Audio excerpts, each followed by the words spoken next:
55ஆம் அதிகாரம்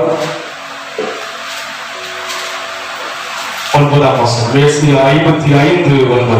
பூமியை பார்க்கிலும் வானங்கள் எப்படி உயர்ந்திருக்கிறதோ அப்படியே உங்கள் வழிகளை பார்க்கிலும் என் வழிகளும் உங்கள் நினைவுகளை பார்க்கிலும் என் நினைவுகளும் உயர்ந்திருக்கிறது. வானங்கள் எப்படி உயர்ந்திருக்கிறதோ என்று சொல்லி பார்க்கிறோம்.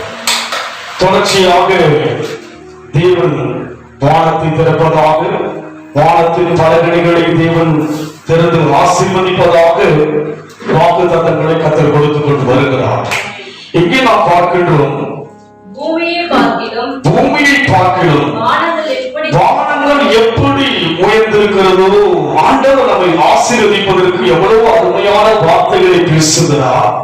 இன்றைக்கு நாம் அனைவரை நோக்கடிக்கபடியாக வித்தியாசமான வார்த்தைகளை நேரடியாக மறைமுகமாக தாக்குகிற வார்த்தைகள் உண்டு.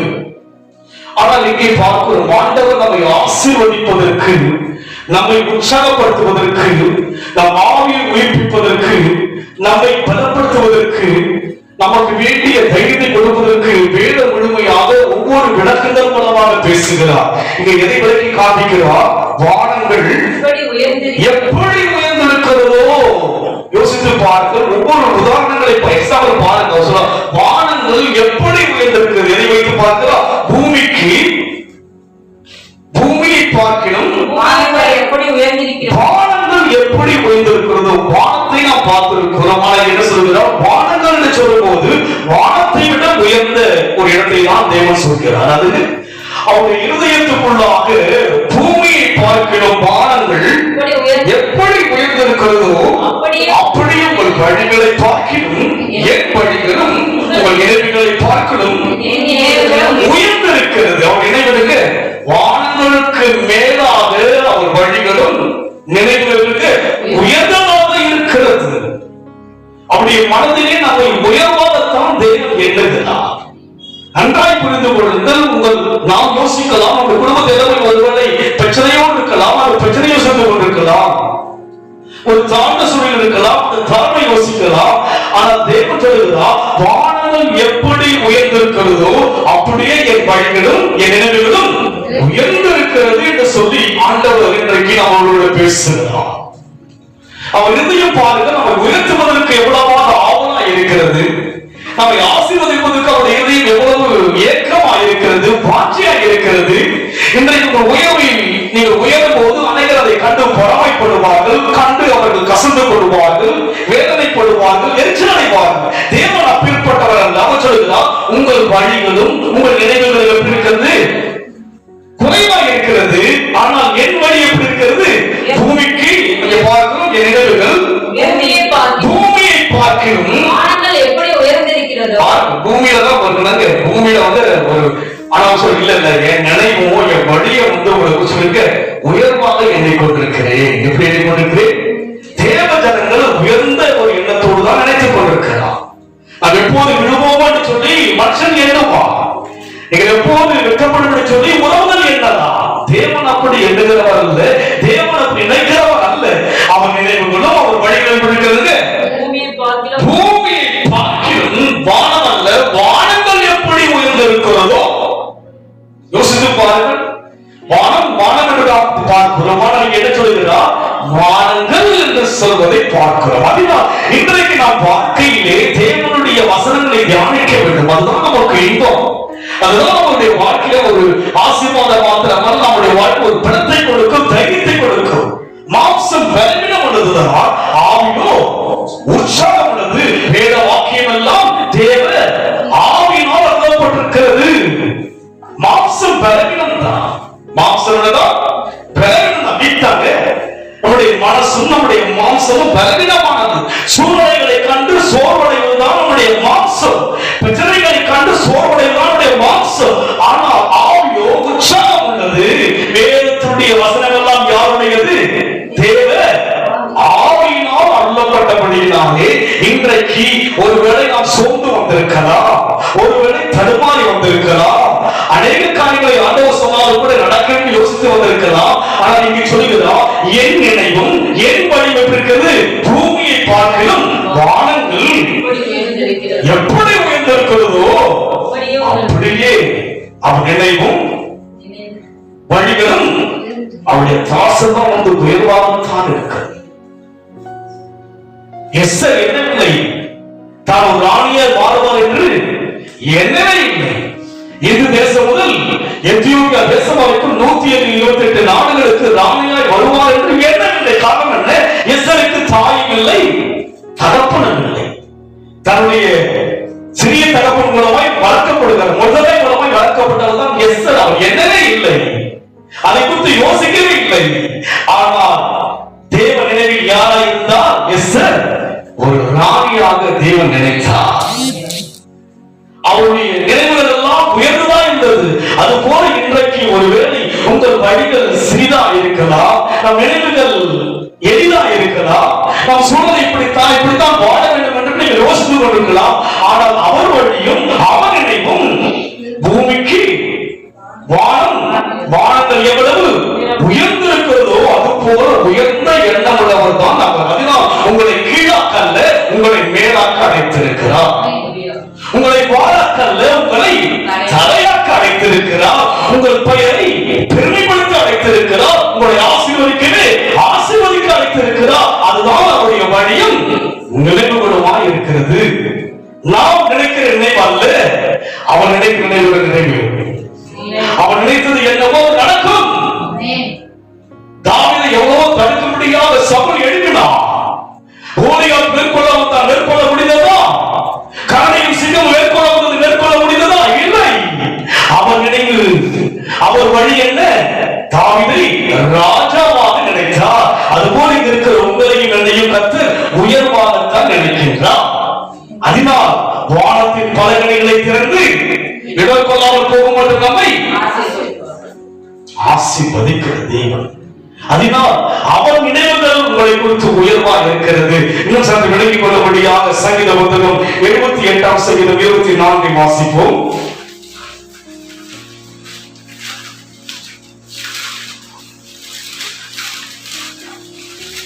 மன்னாவை அவர்களுக்கு ஆதாரமாக வர்ஷிக்கப்பட்டு வானத்தின் தானியத்தை அவளுக்கு கொடுத்தார். தன் ஜனங்களுக்காக, பூமிக்குரிய தானியம் அல்ல, தன் ஜனங்களுக்காக, தான் நேசித்த ஜனங்களுக்காக, தான் அழைத்த ஜனங்களுக்காக வானத்தின் தானியத்தை அவர் கொடுத்தார். தன் ஜனங்களுக்காக, தன் ஜனங்களுக்காக.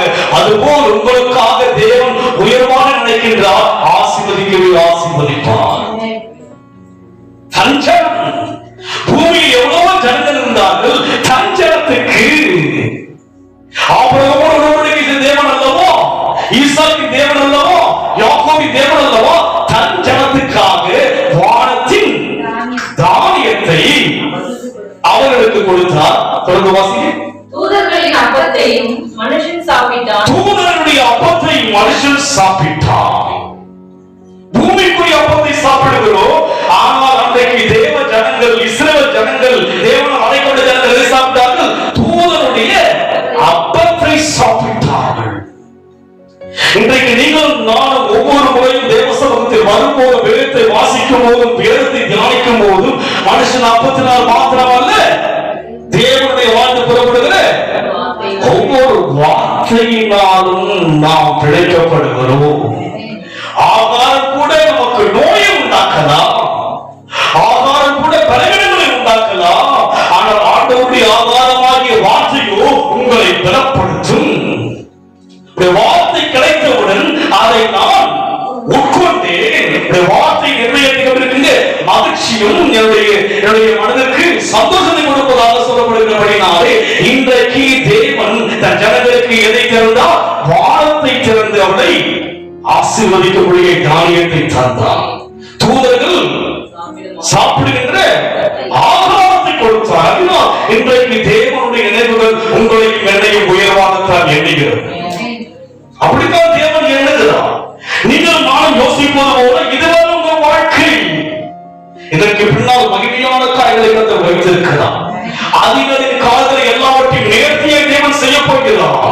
இன்னும் வேலை வரவில்லை. வேலை வந்த போது என்ன நடந்தது? பெரும் தண்ணீரை நறுமணமான சுவை நிறைந்த திராட்சை ரசத்தை மாற்றினார்.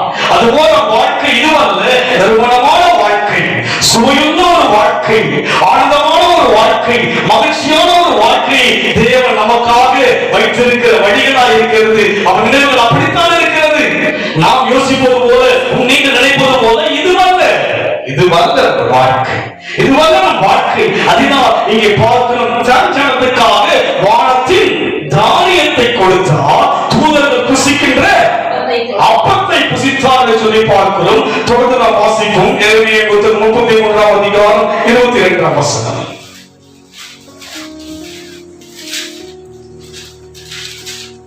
வானத்து நட்சத்திரங்கள் எண்ணப்படாதது, கடற்கரை மணல்கள் அளக்கப்படாததுமா இருக்கிறது போல, நான் என் தாசனாகிய தாவீதின் சந்ததியையும் என் ஊழியர் செய்கிற லேவியரையும் வர்த்திக்க பண்ணுவேன் என்று கர்த்தர் சொல்கிறார். இங்கே பார்க்கிறோம், எதை ஒப்பிட்டு பேசுகிறார்? வானத்தின் நட்சத்திரங்கள் எண்ணப்படாதது. வானத்தின் நட்சத்திரங்களை எண்ணப்பட முடியுமா? எண்ணப்படாதது. பூமியுடைய மனதை எண்ண முடியுமா? எண்ணப்படாது. அது போல சொல்கிறார், என் ஜனங்களை நான் ஆசீர்வதிப்பேன், வர்த்திக்க பண்ணுவேன். அதை எண்ண முடியுமா? எண்ணிட்டீங்கன்னா வர்த்திக்க பண்ண மாட்டேன், எண்ண முடியாது. அதனால என்ன பண்ணாரு? உங்களை நான் வர்த்திக்க பண்ணுவேன். உங்கள் நினைவுகள் எப்படி இருக்கிறது? வானத்து நட்சத்திரங்களை எண்ண முடியுமா? எண்ண முடியாது. மனதை எண்ண முடியுமா? எண்ண முடியாது. அதுபோல் தான் சொல்லுகிறார், அதை எண்ணிவிட்டால் நீ தோற்று விடுவாய், அதை எண்ண முடியாதபடியினாலே நீ ஜெயிப்பாய். என்ன முடியுமோ? என் நினைவுகளை எண்ண முடியுமா? நம் நினைவில் எதை யோசிக்கிறோம்? இவர் வாழ்க்கை பிடித்தானா, என் தலை எழுத்தா, என் குடும்பம் பிடியா சொல்லி யோசிக்கிறோம். இல்லை இல்லை இல்லை, கர்த்தர் உயர்த்துகிற நினைவை வைத்திருக்கிறார். கர்த்தர் உயர்த்துகிறார். தேவன் உயர்த்த அடைத்திருக்கிறபடினாலே நாம் சோர்ந்து விடவே கூடாது. அவர் நினைவு வழிபட்டிருக்கிறது. வானங்கள், பூமியை பார்க்கிற வானங்கள் எப்படி உயர்ந்திருக்கிறதோ அப்படியே உன் வழிகளை பார்க்கணும், உன் நினைவுகளை பார்க்கணும். என் வழிகளும் என் நினைவுகளும் உயர்ந்திருக்கிறதம்மா, உயர்ந்திருக்கிறது ஐயா. நீ நினைப்பது போல இந்த வாழ்க்கை உன் வாழ்க்கை அல்ல. உன் துக்கம் சந்தோஷமாக மாறும். வெட்கப்பட்டு போய் யோசிக்கிறாயா? நீ வெட்கப்படுவதை காரணம் என் ஜனம். உன்னை பெயர் சொல்லி அழைத்தேன், நீ என்னுடையவன், உன்னை உள்ளங்கையிலே மறைந்திருக்கிறேன் என்று சொல்லுகிறது. ஆராதிக்கிறோமே. வசனங்களை யோசிக்கிறோமா? வசனங்களை சிந்திக்கிறோமா? வசனங்களை தியானிக்கின்றோமா? இல்லை. அது அதிகமாக நம்முடைய மனதை நாம் செலுத்துவது கிடையாது, ஆர்வம் கிடையாது. வசனங்களை தியானியுங்கள், வசனங்களை சிந்தியுங்கள். இன்னைக்கு தேவன் சொல்லுகிறார், பூமியை பார்க்கணும் வானங்கள் எப்படி உயர்ந்திருக்கிறதோ அப்படிதான் நான் நினைச்சிருக்கிறேன். உன்னை உயர்த்துவேன். எப்படி உயர்த்துன? வானளவாய் அல்ல, வானங்கள் அளவாய் உயர்த்துவார். எப்படி உயர்த்துவார்? வானத்தை தான் பார்க்கிறோம், வானங்களை யாரும் பார்த்தது கிடையாது. ஆண்டவர் சொல்லுகிறார், வானங்கள் அளவாக நினைக்கிறவர் உயர்த்துவார். உயர்த்துதான் தேவன் அழைத்திருக்கிறார். வழியில் பாடுகள் வரலாம், பிரச்சனைகள் வரலாம், போராட்டம் வரலாம். ஆண்டவர் சொன்னார், உலகத்தில் உங்களுக்கு உபத்திரம் உண்டு, ஆனால் திடன் கொள்ளுங்கள். உண்டு உபத்திரம், உண்டு உபத்திரம். நமக்கு உலகத்தில் உண்டு உபத்திரம், பல குணத்தில் உபத்திரம் வந்து கொண்டுதான் இருக்கும். அதை ஒரு பொருட்டாய் நாம் எண்ணக்கூடாது. காரணம் என்ன? அவர் நினைவு என்னை குறித்து உயர்வாய் எண்ணிக்கொண்டிருக்கிறார். அவர் நினைவில் நாம் உயர்த்தப்பட்டவனாய் எண்ணிக்கொண்டிருக்கிறார். நாம் நினைவு போல நினைவு கிடையாதுங்க. தன் தகப்பனுக்கு தன் மகனாய தாவீது ராஜா எண்ணமே தெரியாதவருக்கு நினைத்தது கிடையாது, கனவில் நினைத்தது கிடையாது. ஆனால் கர்த்தர் நினைத்தார். கர்த்தர் நினைத்திருக்கிறார் நம்மை ஆசீர்வதிக்க. எதற்கு நினைத்திருக்கிறார்? இல்ல இல்ல, ஒரு வழி பண்ணிடுவாங்க. பாத்துட்டீங்கள, அவங்க தலைமுறை பாருங்கள, ஒரே சிரிக்கும் போது பாருங்கள. அப்படி நினைக்கிற மனுஷன் உலகத்தில் இருப்போம். ஆனால் கர்த்தர் நினைத்திருக்கிறார் உங்களை ஆசீர்வதிக்க. கர்த்தர் நினைத்திருக்கிறாங்க. கர்த்தர் வானத்தையும் பூமி உண்டாக்கின கர்த்தர் நினைத்திருக்கிறார் உங்களையும் என்னையும் ஆசீர்வதிக்க. அதை தடுப்பவன் யார்? கர்த்தர் நினைத்ததை தடுப்பவன் யார்? முசித்து பாருங்க. சகலத்தையும் செய்ய அவர் செய்ய நினைத்ததை தடைப்படாது. கர்த்தர் உயர்த்தத்தான் போகிறார். எவ்வளவு ஒடுக்கினார்களோ அவ்வளவா என்ன செய்தார்கள்? மல்டிப்ளை பதவி பெருகினாங்க. ஒடுக்கிறார். தலைச்சாரியை பார்க்கிறோம். ஆண் பிள்ளைலாம் சந்தரிக்க முடியாது. எகிப்திலே ஒரு அந்த பார்வோன் ஆணையிடுகிறான். அப்படி ஆணையிட்ட போதுதான் மோசையை 3 மாதம் மறைத்து வைத்திருந்தார். ஆண் பிள்ளையெல்லாம் கொள்ளும்படிய ஆணையிட்டார். அவரை ஒடுக்க அவர்கள் பதவி பெருகினார்களே. யூதருடைய காலங்களிலே இயேசு கிறிஸ்து பிறந்த நாட்டிலே பார்க்கும்போது ஏரோது ராஜா செய்கிறான். ஆண் பிள்ளைகள் யாவரையும் கொல்லும்படியாக திட்டமிடுகிறார். ஒடுக்கிற போதிலும் கூட ரட்சகர் எழுப்பினார். ஒடுக்கிற போதிலும் கூட ரட்சகர் எழுப்பினார். அதனால் உங்களை யாராலும் ஒடுக்கவோ கெடுக்கவோ தடுக்கவோ முடியாது. காரணம் என்ன? அவன் நிலையிலே நாம் இருக்கிறோம். வானங்கள் எவ்வளவு உயர்ந்திருக்கிறதோ அந்த உயர்வான எண்ணத்தோடு தேவன் இருக்கிறபடினாலே நீங்களும் நானும் ஒடுக்கப்படுவது இல்லை, தோற்கப்படுவது இல்லை, வெட்கப்படுவது இல்லை. தேவன் உயர்த்ததான் அழைத்திருக்கிறார். அந்த உயர்வை பெறும்படியாக நாம் என்ன செய்யபடியாக அந்த உயர்வுக்குரிய வழி என்னன்னு சொல்லி பார்க்கும்படியாக மறுபடியும் இயேசு 55ஆம் அதிகாரம்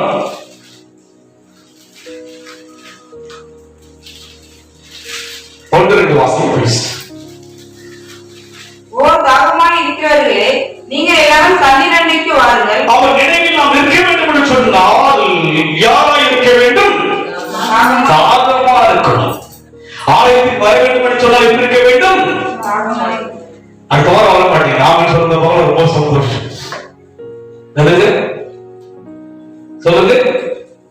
வீட்டுல தாகமா ஆராதிக்க. எப்படி ஆராதிக்க வேண்டும்? வீடுகளில் தாகமா கர்த்தரின் வீட்டுக்கே வந்து விட்டாரே. சபையிலே இன்றைக்கு ஒரு வீட்டில்லாம் தங்க வேண்டும். இது என்னைக்கும் நான் தங்குவிடும். இது இருவிடபடினாலே அவர்கள் வீட்டில் தங்க விரும்புகிறபடினாலே நாம் எப்படி இருக்க வேண்டும்? ஓ தாகமா இருக்கிறவர்களே. ஒரு ஆசையான ஒரு வார்த்தை பார்த்தீங்களா? ஓ தாகமாய். அது எழுத்தாய் பார்க்கிறோம்.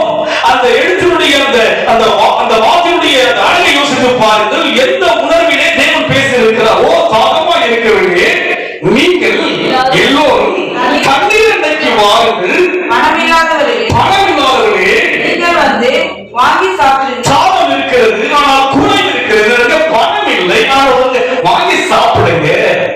பிரச்சனை இருக்கையா? தாகம் இருக்குதா, ஆனா என்ன இருக்கு? எனக்கு பிரச்சனை இருக்கு. என்னது?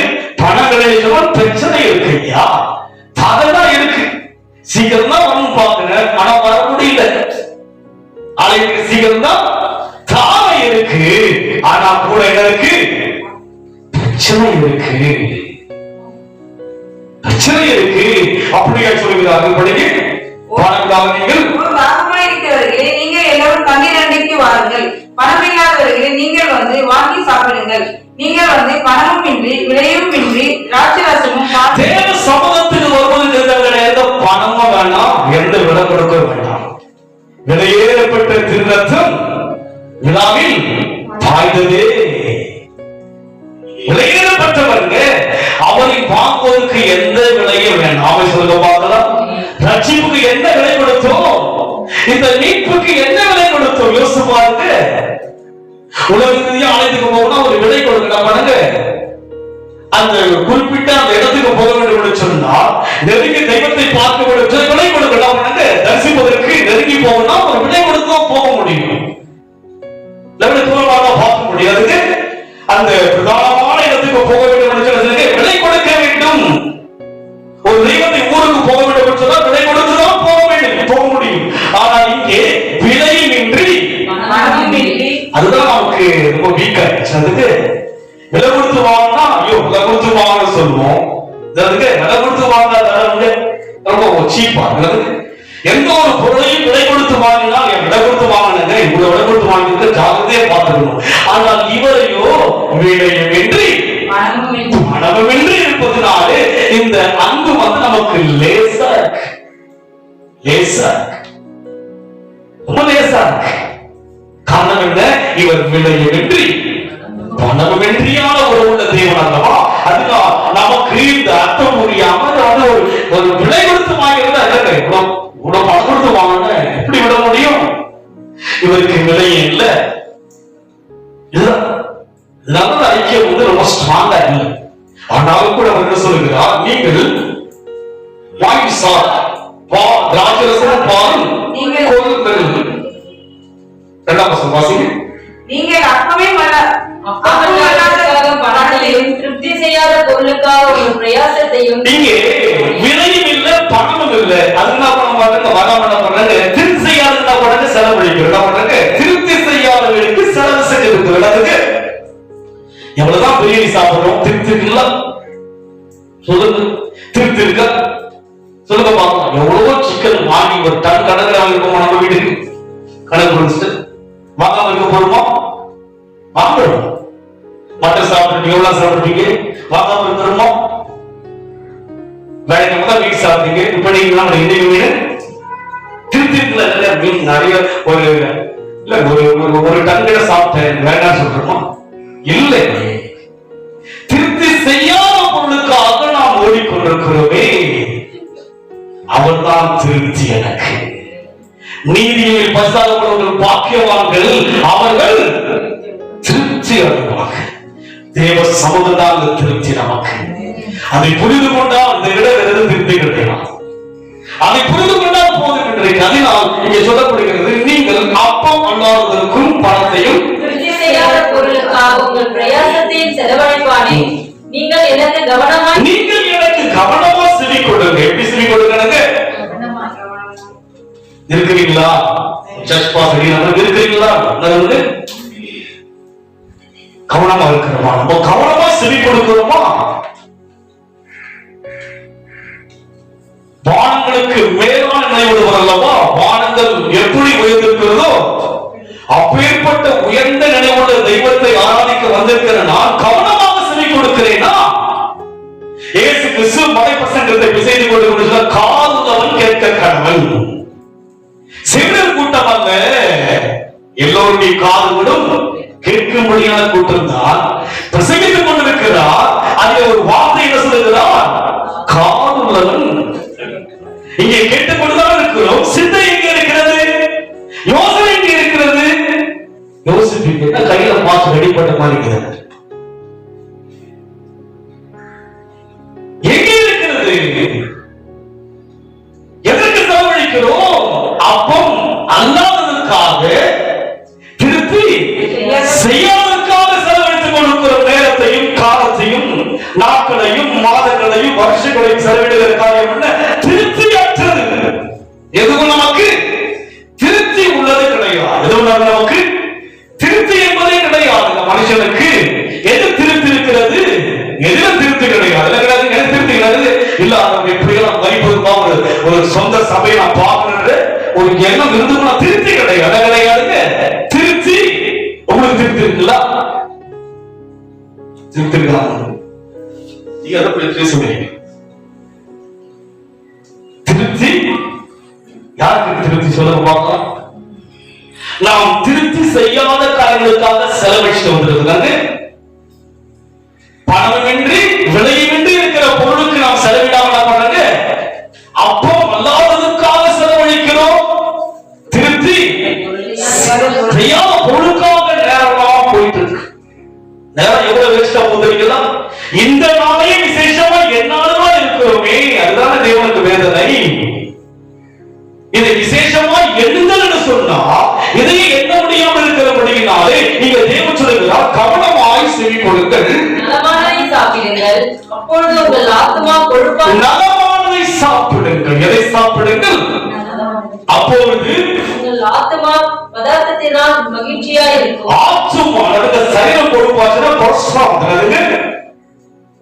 சரீரம் கொழுப்பானது நமக்கு கொழுப்பு ஜாஸ்தி, கொலஸ்ட்ரால் அதிகம். கொலஸ்ட்ரால் வந்து ஆனடை போற எல்லா ப்ராப்ளம் இல்லைங்களா?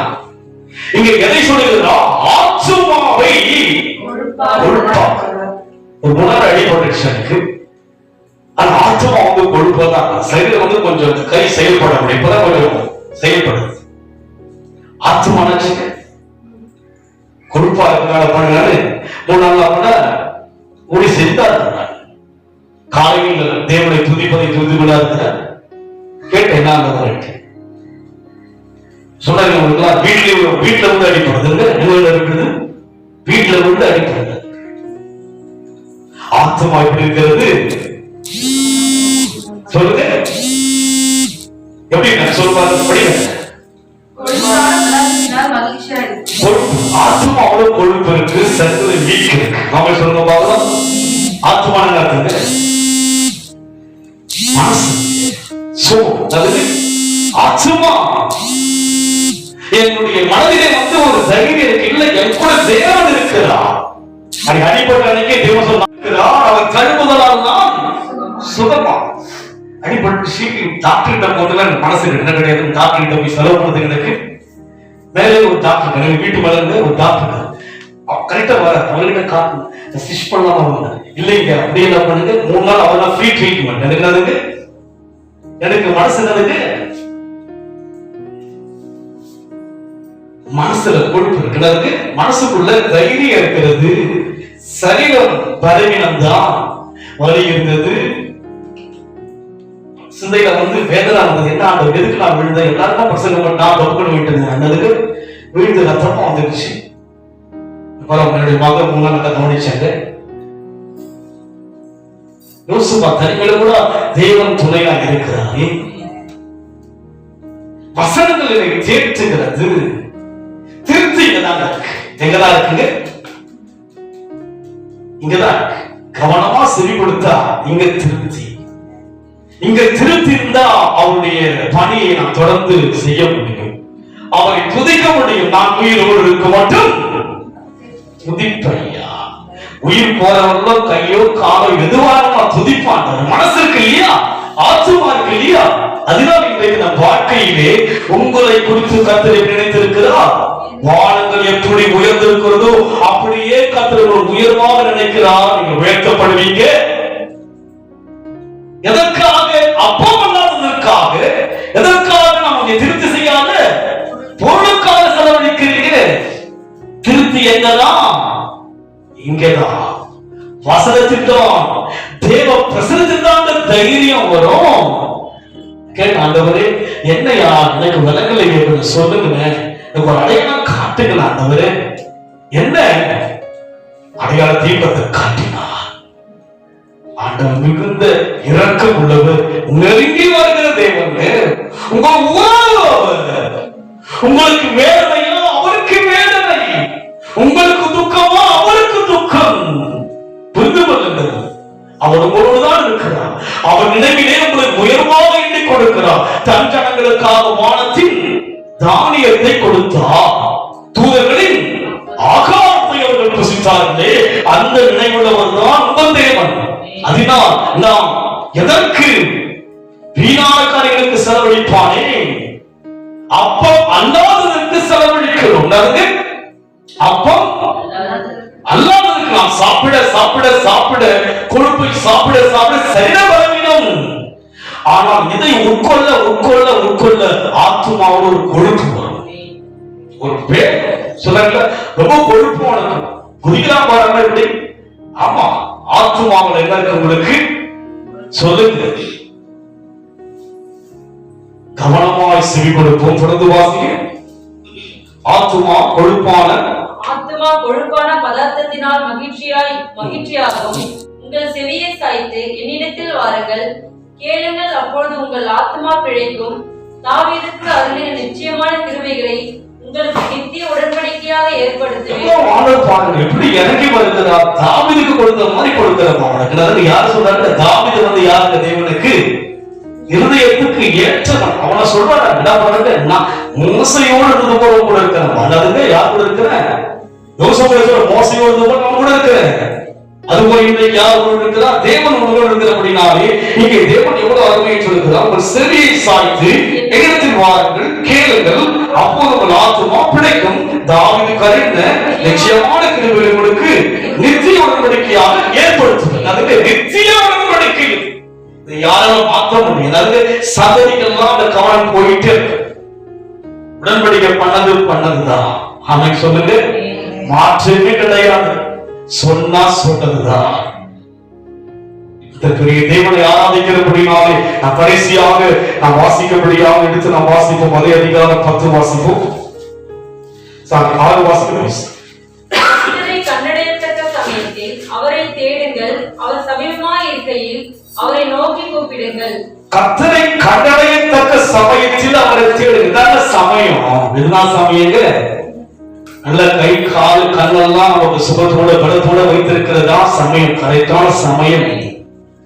இந்த சமயத்தையும் நம்ம தேடாவிட்டால் ஒரு சமயம் ஒரு நேரம் வரும், வேதனையான நேரம் வரும். நல்ல சான்ஸ் நம்ம கொடுக்கப்பட்டிருக்கிறது. போக போக என்ன நடக்குமோ சொல்ல முடியாது. ஒரு 4 வாரம் வந்தோம் அமைச்சர் நம்ம லாக்டவுன் போட்டாங்க, நமக்கு நிம்மதி ஆயிடுச்சு. லாக்டவுன்ல யாருக்கு நிம்மதி? உங்களுக்கு விசுவாசிக்கு நிம்மதி ஆயிடுச்சு. யாருக்கு நிம்மதி இல்லை? யாருக்கு நிம்மதி ஆயிடுச்சுங்க? வீட்டுல வேலை செய்யல, நம்ம ஆன்லைன்ல நீங்க ஒரு வாட்ஸ்அப் பாத்தீங்க, நீங்க ஒரு ஆன்லைன்ல அதுக்கு அந்த அம்மா துணி போச்சு என்ன பண்ணுவாங்க, அப்புறம் சோதனை பண்ணிருப்பாங்க. அதுக்கு பாத்தீங்க யாராவது காரணம் வீட்டுல துணி துவைக்கிறாங்க, சீக்கிரம் போயிட்டு கரியாயம் வாங்குறாங்க. நல்லா பேசினா என்ன பண்ணாங்க யோசித்து பாருங்க. எவ்வளவு ஒரு குழப்பமான காலம். மதினா இங்கே சொல்லப்பட்ட மாதிரி கர்த்தரை கண்டடையத்தக்க சமயத்தில் தேடுங்கள், கிட்ட இருக்கிறாங்க. இதோ வாசல் பண்ணி கதவை தட்டுகிறேன், ஒரு சத்தத்தை கேட்டு கிட்ட இருக்கிறாங்க. தூரமா இருக்கிறாரா? புண்ணிய ஸ்தலத்தில் இருக்கிறாரா? மலையில் இருக்கிறாரா? பர்வத்தில் இருக்கிறாரா? நதியில் இருக்கிறாரா? இல்லையே, உங்க பக்கத்தில் இருக்கிறாரு. அடுத்த வாரம் வீட்டுக்கே வரப்போகிறார். கவனமாய் தேடுங்கள், கவனமாய் செவி கொடுங்கள். கர்த்தர் வீட்டுக்கு வரப்போகிறார். நீங்களே தேவ ஆலயம். அதனால் இந்த அனுபவத்தில் நாம் போக முடியும். என்ன செய்ய வேண்டும்? அவரை நோக்கி கூப்பிடுங்கள் என்று சொல்லி பார்க்க 10 வாரமாக ப்ளீஸ். மாரியும் உறைந்த மழையும் வானத்திலிருந்து இறங்கி அவ்விடத்திற்கு திரும்பாமல். இங்க நாம் பார்க்கிறோம் வானங்கள் எப்படி உயர்ந்திருக்கிறது, அப்படியே வழிகள் உயர்ந்திருக்கிறது சொல்லலாமா? அந்த உயர்ந்த நினைவுகள் நம் வாழ்க்கை நடப்பதற்குரிய வழி எப்படி என்று சொன்னால், மாரியும் உறைந்த மழையும் வானத்திலிருந்து இறங்கி அவ்விடத்திற்கு திரும்பாமல் பூமியை நனைத்து அதில் முளை கிளம்பி விளையும்படி செய்து விதைக்கிறவனுக்கு விதையும் புசிக்கிறவனுக்கு ஆகாரத்தையும் கொடுக்கிறது எப்படி? நீங்க பார்க்கிறோம் ஞானம் உள்ள தேவன் நாம் விலகிக் கொள்ள முடியாத எவ்வளவு விளக்கத்தோடு கூட பேசுகிறார். நான் பசங்கிட்டு ஒருவேளை விளங்காம இருக்கலாம், நீங்க தனியாக போய் வாசித்து பாருங்க, உங்களுக்கு விளங்கும். ஆமென் சொல்லுங்க. இருக்குங்களா? எவ்வளவு அருமையாய் விளக்கி பேசுகிறாங்க. ஞானி அல்ல, பைத்தியம் கூட புரிந்து கொள்ளலாம். யார் புரிந்து கொள்ளலாம்? ஞானிகளை இறக்கப்படுத்தும்படிக்கு பேழைகளை தெரிந்து கொண்டார், இல்லாதவர்களை தெரிந்து கொண்டார், இழிவாளர்களை தெரிந்து கொண்டார். பேரை கூட விலகிக் கொள்ள முடியும். எப்படி விலகிக் கொள்ள முடியும்? அவன் வசனம் எப்படி இருக்குமா? அவன் நினைவு எப்படி இருக்குமா? பூமிக்கு வானம் எவ்வளவு உயர்ந்திருக்கிறது அதுபோல் நிறைவேறுகிறது. அதோடு மாத்திரமல்ல, வசனம் எப்படி நிறைவேறுமா? மாரியும் உறைந்த மழையும் வானத்திலிருந்து இறங்கி மழை பெய்கிறது. மறுபடியும் போகுதுங்களா? வருகிற தண்ணீர் வந்து பூமிதான் மறுபடியும் போவது கிடையாது. காற்றிலே மற்ற சுவாசங்கள் போகுது, தண்ணீர் போவது கிடையாது. அப்படி கடந்து வரும்போது செய்யுமா? அவ்விடத்துக்கு திரும்பாமல் பூமியை நனைத்து அதில் முளை கிளம்பி பூமியை நனைத்து அதில் முளை கிளம்பி விளையும்படி செய்து விதைக்கிறவனுக்கு விதையும் புசிக்கிறவனுக்கு ஆகாரத்தையும் கொடுக்கிறது எப்படியோ அப்படியே என் வாயிலிருந்து புறப்படும் வசனமும் இருக்கும். ஒன்று, மழை வருவதற்காக பூமி காத்திருக்க வேண்டும், நிலத்தை காத்திருக்க வேண்டும். அந்த உயர்ந்த இடத்துக்கு போவதற்கு, தேவனுடைய வாழ்க்கையுடைய வாக்குத்தத்தத்தின் உச்சத்தில் போவதற்கு மழை வருவதற்காக பூமி காத்திருக்கிறது. போல செய்ய வேண்டும், தேவ சமூகத்தில் காத்திருக்கிற அனுபவம் வர வேண்டும். உடனுக்குடன் அல்லங்க, உடனுக்குடன் அல்ல. 34 ஆண்டுகள் தேவனை ஏற்றுக்கொண்டு 22 வருஷங்களாய் ஊழியம் செய்கிறேன். இவ்வளவுதான் கூட்டம் காத்திருக்கிறேன். இதை குறித்து நான் சொந்த போகவில்லையே. நீங்கள் மாத்திரமல்ல, ஏராளமான வெளியில் இருக்கிற எவ்வளவு ஜனங்கள் என்னோடு தொடர்பு கொண்டு அற்புதங்களை பெறுகிறார்கள், தேவனுக்குள் மீட்கப்படுகிறார்கள், ரட்சிக்கப்படுகிறார்கள், கிருபை பெறுகிறார்கள், சுகத்தை பெறுகிறார்கள். அதனால் ஒரு சிறு கூட்டம் என்று சோர்ந்து போகிற காரணம் என்ன? மாரியும் உறைந்த மழை மனசுகிறது. பூமி நனைப்பது போல அந்த பூமி காத்திருக்கிறது, மழைக்காய் காத்திருக்கிறது. இரண்டாவது செய்கிறது, பூமி நனைத்து இறங்கி விளையும்படி செய்து விதைக்கிறவனுக்கு விதையையும் புசிக்கிறவனுக்கு ஆகாரத்தையும் கொடுக்கிறது எப்படியோ. வானத்திற்கு இறங்கிய விடத்துக்கு திரும்பாமல் அதுங்க திரும்பாமல் அப்படமானங்க வசனம் திரும்பாது அதுங்க சொன்னது நடக்கும். அவன் சொன்னது நடக்காது, இவன் சொன்னது நடக்காது, யார் சொன்னது நடக்காது, இவன் சொன்னது நடக்கும். அவன் சொல்லாலும் நிற்கும் நிற்கவே தேவன் சொன்னது நடக்கும். அதனால் இங்கே அருமையான ஒரு உதாரணம் காண்பிக்கிறார். மாரியும் உழைந்த மழையும் வானத்தின் இறங்கி அது வெறுமையாய் திரும்பாமல் பூமியை நனைத்து அதில் முளை கிளம்பி விளையும்படி செய்து விதைக்கிறவனுக்கு விதையும் புசிக்கிறவனுக்கு ஆகாரத்தையும் கொடுக்கிறது எப்படியோ அப்படியே வாயிலிருந்து புறப்படும் வசனமும் இருக்கும். அது வெறுமையா என் இடத்திற்கு திரும்பாமல் அது நான் விரும்புவதை செய்து நான் அதை அனுப்பின காரியம் நான் விரும்புகிறதை செய்து அதுக்கு உங்கள் நினைவா அல்ல, உங்கள் வழிகள் அல்ல. அவர் என்ன விரும்பினாரோ அந்த எதை நினைத்தாரோ என்ன வழி யோசித்தாரோ அது நிறைவேறுகிறது. அதுக்கு என்ன வழிகள் என்ன கிடையாது. அதை என்ன நினைவு வச்சிருக்கிறாரு? பூமிக்கு பூமியை பார்க்கணும் வானங்கள் அவர் நினைவத்திற்கு உயர்வாகத்தான் என்றார். நாம சொல்ல பார்க்கலாம். இங்க இருக்கிற ஒருவரையும் சிம்பிளா யோசிக்கல. நாம சொல்ல பார்க்கலாம். மீனை பிடிக்கிற பேதுரை மற்றும் மனிதனை பிடிக்கும்படி அவன் நினைக்கிறா. எப்படி நினைக்கிறா? உயர்வாகத்தான் திக்குவாய் யாரா மந்தனால் இல்லது நீதான் லட்சக்கணக்கான மக்களை மீட்கின்ற ரட்சகன் நீ. யோசுவா நீதான் பங்கிட வேண்டும். யோசேப்பு அடிமையில் வைக்கப்பட்டான். அவன் தான் பார்வோனுக்கு அடுத்தவனை ஆசீர்வதிக்கப்பட்டான். யாக்கோபு எப்படி சென்றான்? கோலும் வெறுக்கையுமாய் சென்றானே. அவன் நினைத்தபடியே வரும்போது எப்படி வருகிறான்? 2 பரிவாரத்தோடு வருகிறானே. அதுபோல் தேவன் நினைத்த எந்த ஒரு மனிதனும் தாமதாக வேதத்தில் பார்க்க முடியாது. ஆபிரகாம் சீமானாய் இருந்தான். ஈசாக்கு விதைத்தான் 100 மடங்கான தேவன் அவனை யாரையாவது கீழாக யோசித்தாரா தேவன்? இல்லையே இல்லையே. பிச்சைக்காரன் குருடன் கூப்பிடுவதற்கு அதிகாரம் கிடையாது. கூப்பிட்டால் ஏசு நின்று சுமத்தை கொடுத்தார் அல்லவா? இன்றைக்கு தேவன் நம்மை குறித்து உயர்வாகவே நினைக்கிறார். அதை மறந்து போகாதீர்கள்.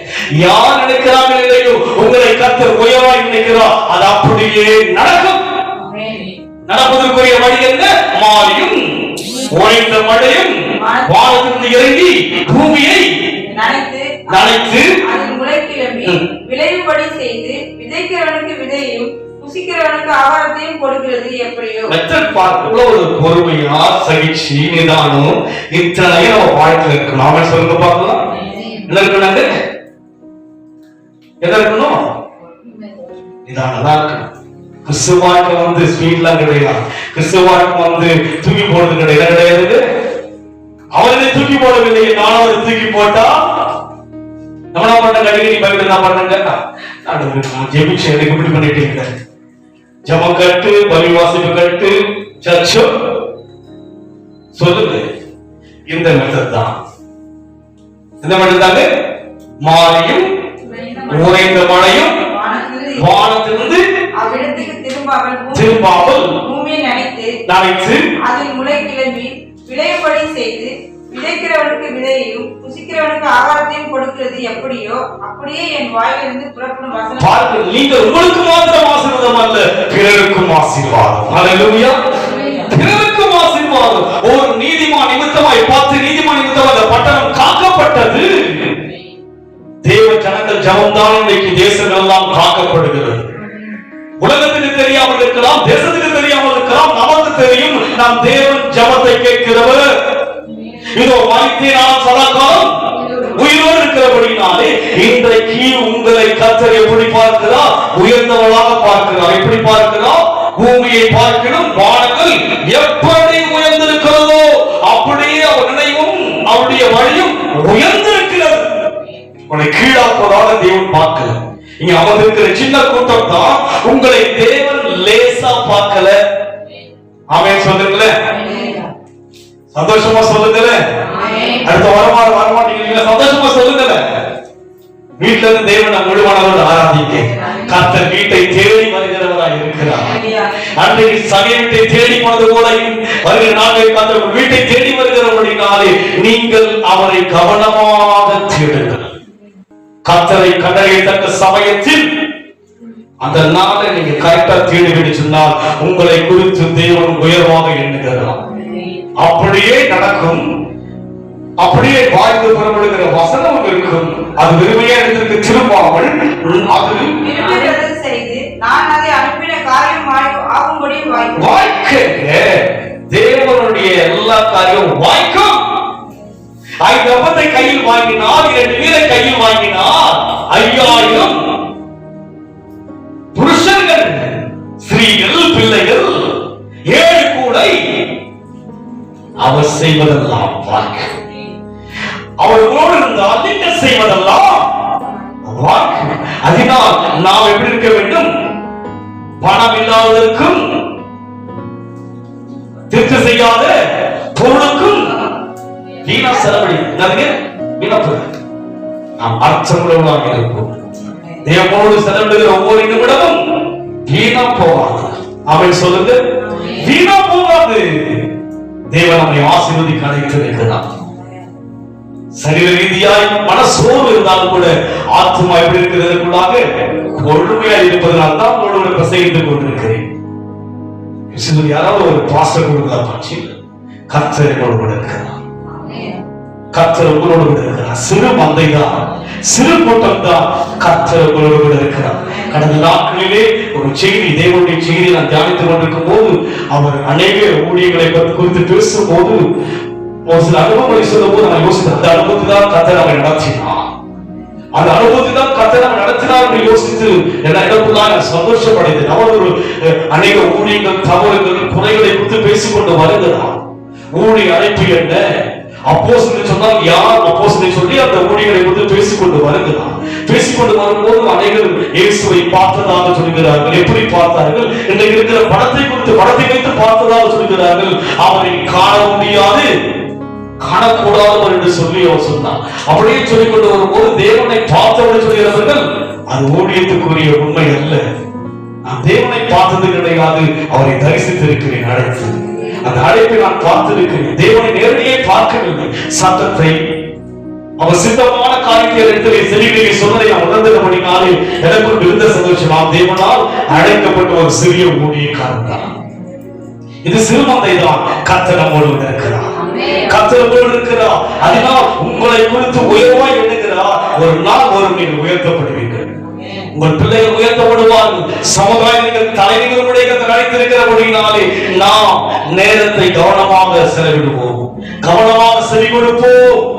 அப்பம் அல்லாததற்கும் அங்கே நம்முடைய காரியங்களை செலவிடாதபடிக்கு வீணான நேரங்களை செலவிடாதீங்க. தேவனுக்கு செலவிடுங்க. வீணான காரியங்களுக்கு, வெற்றி பேச்சுகளுக்கு, நிம்மதியற்ற காரியங்களுக்கு, குழப்பமான காரியங்களுக்கு செலவிட வேண்டாம் நேரத்தை. எவ்வளவுக்கு விதமாய் தேவனோடு செலவிடுகிறோமோ, பாடவும், துதிக்கவும், தேவனுடைய வசனங்களை தியானிக்கவும், வாசிக்க முடியாத நேரத்தை செலவிடுங்கள்.